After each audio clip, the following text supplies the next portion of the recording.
zay lalovako ka tsy maintsy mitsaka avy hatrany ekeko fa mafy ny fiainana fa tsy toka-pembotrana mihitsy zany takinoko amiray zay lalana ho aleko fa izy manam-piatsana mety misy ny sakana vao mainka mirosotsika efa tsy membotry zany efa haiko fa ampanitika tsy mainty tozoro any afara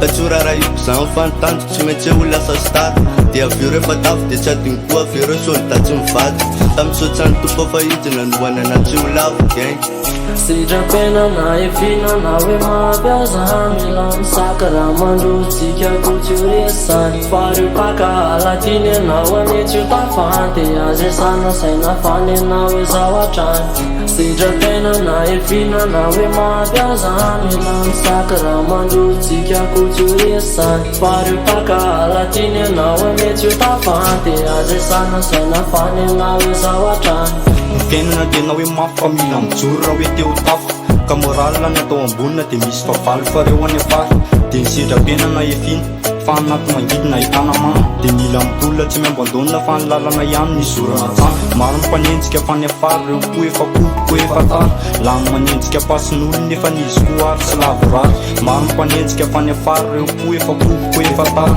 lany manenjika pasin'olona efa nizy koa ary tsy lavorary sitrapena na efina na hoe mampiasa mila misaka raha mandrotsika ko tsy ho resany fareo paka alatiny anao anetsy ho tafanty azesana saina fany anao hoe zao hatrany sitrapena na efina na hoe mampiasa mila misaka raha mandrotsika ko tsy ho resany fareo paka alatiny anao anetsy ho tafanty azesana saina fany anao hoe zao hatrany